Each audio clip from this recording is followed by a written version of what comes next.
ଠାକୁରଙ୍କୁ ମହିମା କରୁ କରୁ ବଡ଼ଦିନର ଉପସ୍ଥିତ ମୋର ଶାଖା ମଣ୍ଡଳୀର ଚାଲକ ସମ୍ପାଦକ ଓ ବିଶେଷଜ୍ଞ ବକ୍ତାଗଣଙ୍କୁ ପରମେଶ୍ୱର ଆମର ଧନ୍ୟବାଦ ଦେବା ସଙ୍ଗେ ସଙ୍ଗେ ଶାଖା ମଣ୍ଡଳୀର ପ୍ରତ୍ୟେକ ମୁଖ୍ୟକର୍ତ୍ତା ଓ କର୍ତ୍ତୃଗଣକୁ ଏବଂ ଏଠାରେ ଉପସ୍ଥିତ ପ୍ରତ୍ୟେକ ବାପା ମା ଭାଇ ଭଉଣୀଙ୍କୁ ସମସ୍ତଙ୍କୁ ମୋର ପବିତ୍ର ବଡ଼ଦିନର ଅତିରିକ୍ତ ଆନନ୍ଦ ଓ ନମସ୍କାର ଜଣାଉଛି।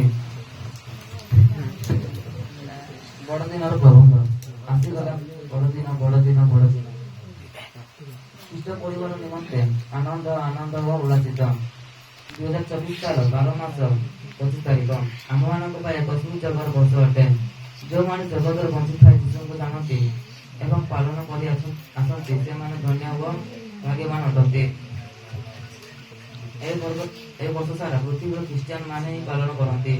ମଣିଷ ଜୀବନ ଗୋଟିଏ ପାଣି ଫଟକା, ଆଜି ଅଛି କାଲିକି ନଥିବ। ମାତ୍ର ଜଗତରେ ଥାଇ ବର୍ଗ ଅହଙ୍କାର ଓ ପ୍ରତିଭା କରିଥାଉ। ପୂର୍ବ ଗ୍ରାମ ବିଷୟ ମାନେ ସ୍ମରଣ କରୁଛେ। ସେଠିକାର ପରିବେଶ ଇଟା ମାଟି ଘର ଦ୍ୱାର ବଞ୍ଚିବା ଅତି ସୁବିଧା ଥିଲା। ଯୀଶୁ କହିଲେ, ମୁଁ ଯେଉଁ ଦେଶ ଦେଖାଇବି ସେଇ ଦେଶକୁ ଯାଅ। କାରଣ ପରମେଶ୍ୱର ଆଦେଶର ଅନୁସାରେ ପାଲାଖାମୁଣ୍ଡି ସହରର ନିକଟସ୍ଥ ରାଣୀପେଣ୍ଟା ଗ୍ରାମରେ ଆସି ବସି ସ୍ଥାପନ କରି ଆସୁଅଛୁ। ଏହି ଜାଗା ଦେଖିବା ବିସ୍ତାର ପଡ଼ିଆ ନିରୋଳା ଦେବ ପୂଜକ ସ୍ଥାନ ଅଟେ। ପୂର୍ବ ଦିଗରେ ବିସ୍ତାର ଆମ୍ବଟୁଟା ଅଛି, ପଶ୍ଚିମ ଦିଗରେ ଛୋଟ ରାଣୀପେଣ୍ଟା, ଉତ୍ତର ଦିଗରେ ଡେଭିଡ୍ ନଗର, ଦକ୍ଷିଣ ଦିଗରେ ଭାଲିଆଟୁଟା। କହିବାକୁ ଗଲେ ଅତି ମନୋହର ସୁନ୍ଦର ଏବଂ ମଧୁସ୍ଥଳ ଅଟେ। ରାତ୍ରି ସମୟରେ ଆମ୍ବ ଗଛ ଲାଲମାନଙ୍କର ଗହଣୀର ମଧୁର ସୁର ଶୁଣିବାକୁ ପାଇଥାଉ। ଖରା କାଳରେ ଖରା ତାପ ସମ୍ଭାଳି ନ ପାରି ଗଛ ଛାଇ ଆଶ୍ରୟ ନେଇ ବିଶ୍ରାମ ପାଇଥାଉ। ଛୋଟିଆ ଗ୍ରାମ ହେଲେ ମଧ୍ୟ ଦେଖିବାକୁ ସୁନ୍ଦର ଦେଖାଯାଉଅଛି। ସୁତରାଂ 32ଟି ଘର ନିର୍ମାଣ ହେଉଛି, ମାତ୍ର 14ଟି ଘର ପରିବାର ବାସ କରୁଅଛୁ।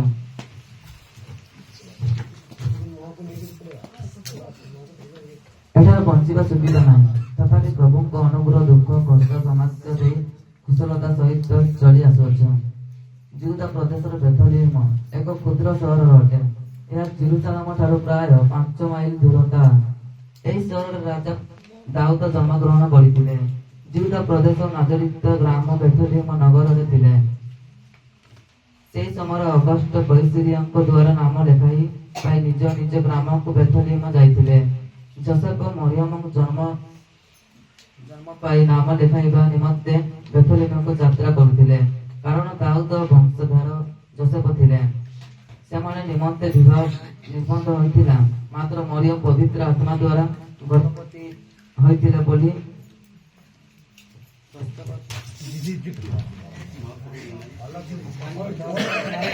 ଉପନୀତ ହେଲା। ଦେଖ, ଜଣେ କନ୍ୟା ଗର୍ଭବତୀ ପୁତ୍ର ପ୍ରସବ କରିବେ, ଆଉ ଲୋକେ ତାହାଙ୍କ ନାମ ଇମାନୁଏଲ ଦେବେ। ଏ ନାମ ଆମମାନଙ୍କ ସହିତ ଈଶ୍ୱର। ଛୁଟି ସେହି ଜାଗାରେ ହୋଇ ଚାରିଆଡେ ଉଜ୍ଜଳ ଦେଖାଗଲା। ଶିଶୁଙ୍କ ଦର୍ଶନ କରିବା ପାଇଁ ପୂର୍ବ ଦେଶରୁ 3ଟି ପଣ୍ଡିତ ଉଜ୍ଜଳ ତାରା ଦେଖି ଦେଖି ଯୀଶୁଙ୍କ ନିକଟରେ ପହଞ୍ଚିଲେ। ଶିଶୁ ଗୋଟିଏ ଲୁଗାଖଣ୍ଡ ଅବର୍ଜନା ସ୍ଥାନ ମାତାଙ୍କ କୋଳରେ ଶୋଇଥିବା ଦେଖିଲେ। ଶିଶୁଙ୍କ ପାଇଁ ବସାଘର ନଥିଲା। ଯୀଶୁଙ୍କୁ ଦେଖିବା ଉର୍ଦ୍ଧ୍ୱରେ ପଡ଼ିଆରୁ ଚୂନା ଗନ୍ଧରସ ଯୀଶୁଙ୍କ ଚରଣ ତଳେ ଅର୍ପଣ କଲେ ଏବଂ ନିଜ ନିଜ ଦେଶକୁ ଦୌଡ଼ିଗଲେ। ସେହି ସମୟରେ ସେହି ଦେଶର ରାଜା ଥିଲେ।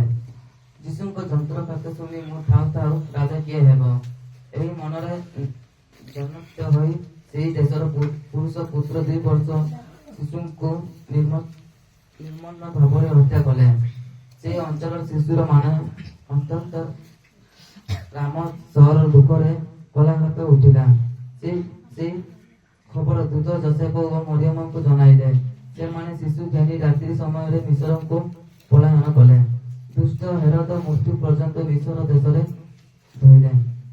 ହେରୋଦ ମୃତ୍ୟୁ ପରେ ନିଜ ଦେଶକୁ ଯାଉଥିଲେ।